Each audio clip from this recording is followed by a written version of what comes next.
जय हिंद दोस्तों। इस वीडियो में बात करने वाले हैं एक्सटॉर्शन के बारे में कि एक्सटॉर्शन क्या होता है। सबसे पहले अगर हम बात करें एक्सटॉर्शन को कि एक्सटॉर्शन का शुद्ध हिंदी क्या होता है और उसको लॉ के फील्ड में हिंदी में क्या कहते हैं। तो एक्सटॉर्शन का हिंदी मीनिंग जो होता है उद्यापन होता है लॉ में। और वैसे रेगुलर फॉर्म में हम उसको जिस नाम से जानते हैं उसको कहते हैं फिरौती। फिरौती आपने जरूर सुना होगा कि फिरौती क्या होता है। और फिरौती का मतलब भी आप अपने सेंस में समझते होंगे कि फिरौती मतलब किसी से अनरीजनेबल पैसा मांगना, अनरीजनेबल डिमांड करना, कुछ ऐसे डिमांड करना जो कोई बेस ही नहीं बनता है कि उनको पैसा लेना चाहिए या नहीं लेना चाहिए। इलीगल तरीके से समझ लीजिए कि कुछ मनी की डिमांड करना, कुछ काम की डिमांड करना, उसको कहते हैं एक्सटॉर्शन, उसको कहते हैं फिरौती। अगर हम बात करें लॉ में कि लॉ में उसका आईपीसी में कौन सा सेक्शन था, आईपीसी में उसकी डिफिनीशन क्या होती है, कौन से सेक्शन में उसका पनिशमेंट मिलता था, वो सारी बातें करेंगे। साथ ही साथ बीएनएस में बात करेंगे कि बीएनएस में कौन से सेक्शन में डिफाइन किया गया है कि एक्सटॉर्शन क्या होता है और उसकी पनिशमेंट क्या दी गई है बीएनएस में।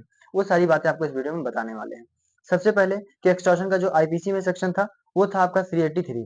383 से लेकर के 389 तक आपका एक्सटॉर्शन डिफाइन करता था और उसके साथ कई सारे कंडीशन होते थे। मेनली जो डिफिनीशन ऑफ एक्सटॉर्शन है वो 383 में डिफाइन किया गया है कि एक्सटॉर्शन होता क्या है, उसके लिए पनिशमेंट क्या मिलता है।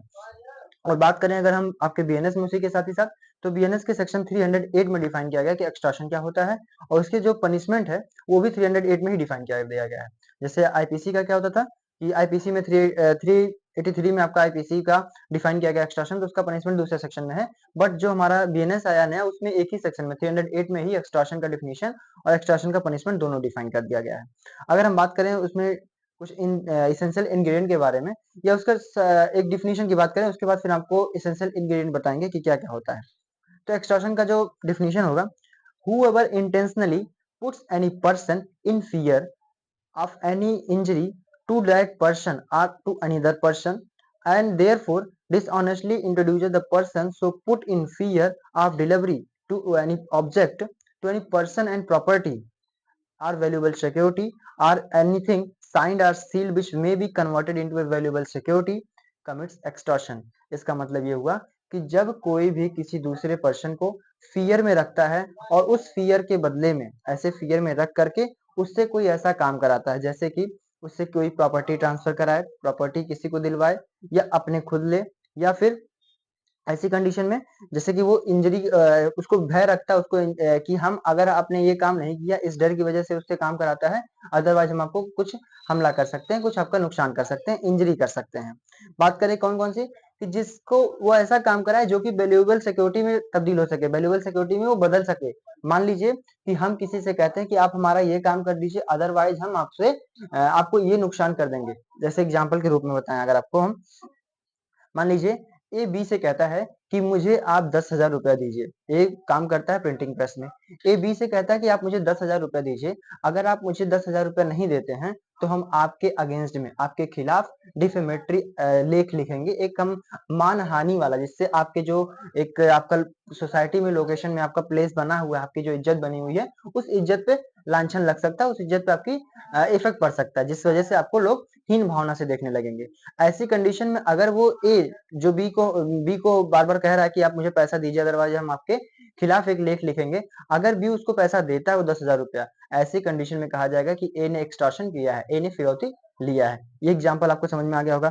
अगर हम बात करें दूसरे एग्जाम्पल की, मान लीजिए कि ए बी से कहता है कि आप मुझे 50,000 रुपए दीजिए अदरवाइज हम आपके बच्चे को मार देंगे। यहाँ क्या है, वो जो ए है बी को क्या रख रहा है, डर में रख रहा है, फियर कर रहा है उसके ऊपर, उसके अंदर एक तरीके से डर बना रहा है कि अगर तुम मुझे 50,000 रुपया नहीं दोगे तो हम तुम्हारे बच्चे को मार देंगे।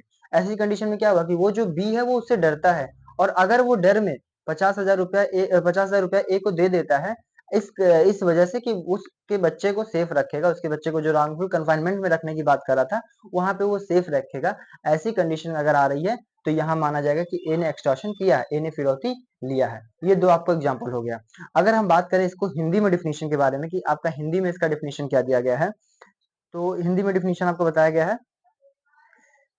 जो कोई किसी व्यक्ति को, स्वयं उस व्यक्ति को या किसी अन्य व्यक्ति को कोई क्षति करने के भय से साशय डालता है और तदत द्वारा इस प्रकार भय में डाले गए व्यक्ति को कोई संपत्ति या मूल्यवान प्रतिभूति या हस्तांतरित या मुद्रांकित कोई चीज जिसे मूल्यवान प्रतिभूति में परिवर्तित किया जा सके किसी व्यक्ति को प्रतिहत करने के लिए बेईमानी से प्रेरित करता है, तो उसे कहते हैं उद्यापन। ठीक है, मतलब ये कि ए क्या कहता है कि बी से कि मेरा एक एजेंट जा रहा है, मेरा एक व्यक्ति जा रहा है, आप उसको एक पेपर पे साइन करके दीजिए कि आने वाले कुछ दिनों में आप मुझे पैसा देंगे, कुछ आप मुझे धन देंगे, और वो जो धन आप मुझे देंगे उसका एक स्टाम्प पे आप साइन करके दीजिए। और वो जो साइन है, वो जो आपको स्टाम्प दिया, आगे आने वाले टाइम पे आप उस स्टाम्प के बल पे उससे पैसा ले सकते हैं। आप कोर्ट में फाइल करेंगे केस कि हाँ, इसने इस स्टाम्प पे साइन किया है और कहा है कि हम आपको 10,000 रुपया, आपको 20,000 रुपया, जितना भी वैल्यू आप लिखाना चाहेंगे उतना लिखाने के बाद आप कोर्ट में केस कर सकते हैं कि इसके बिहाफ पे मुझे पैसा मिलना चाहिए। तो ऐसी कंडीशन में क्या होगा कि वो जो मूल्यवान व्यक्ति, वो जो मूल्यवान स्टाम्प बना रहा है, वो इंसान साइन कर रहा है, वो स्टाम्प अगर वो दूसरे व्यक्ति को दे देता है, मान लीजिए ए बी से कहता है कि आप मेरे पर्सन सी को अपना एक स्टाम्प पे साइन करके दीजिए, और जिसको कि वो जो स्टाम्प मिलेगा वो आगे आने वाले टाइम पे एक वैल्यूएबल सिक्योरिटी में चेंज कर सकता है। ऐसी कंडीशन में कहा जाएगा कि ए ने एक्सटॉर्शन किया अगर बी ने उसको स्टाम्प साइन करके दे दिया है। ये आपका कंफ्यूजन, आपका जो एक्सटॉर्शन टॉपिक रहा वो हमने डिफाइन कर दिया।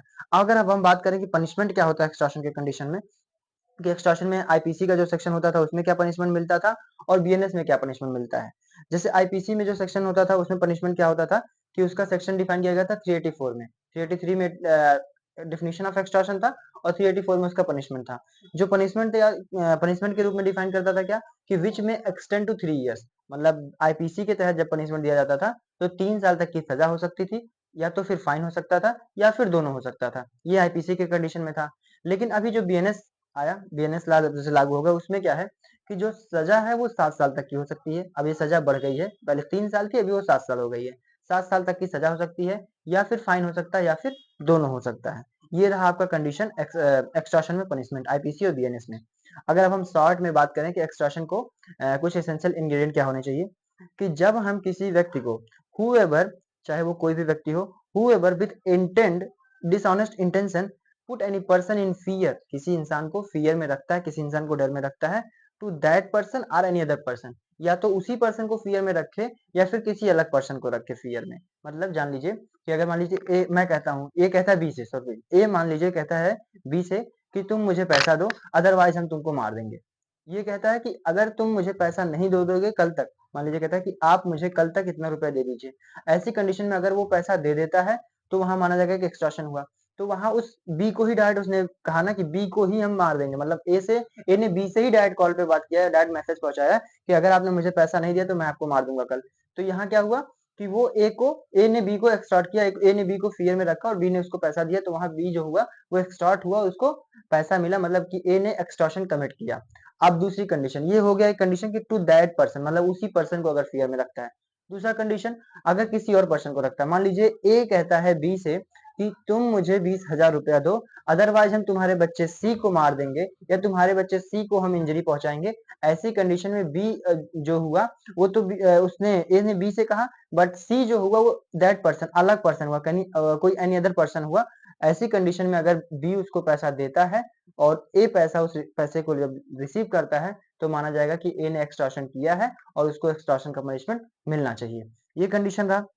आगे बात करें हम कि उसके साथ ही साथ उसका पनिशमेंट क्या मिलता है, और जो पनिशमेंट मिलता है वो कितना मिलता है और क्या पनिशमेंट मिलता है। और उसके साथ ही साथ जो अगली इंग्रेडिएंट है कि वो डिलीवर एनी प्रॉपर्टी होता है, जैसे मतलब पैसा डिलीवर किया, या वो जो एक्सटॉर्शन एक नोट लिखता था कि हाँ मैं आगे आने वाले टाइम पे इनको पैसा दूंगा, ऐसी कंडीशन में, और वो किसी अदर पर्सन को देता था। मतलब ए ने कहा है कि मेरा एजेंट सी जा रहा है और मेरे इस एजेंट को आप पैसा दे देंगे, मेरे एजेंट को आप अपना स्टाम्प दे देंगे साइन करके कि आप मुझे पैसा आगे आने वाले टाइम पे देंगे।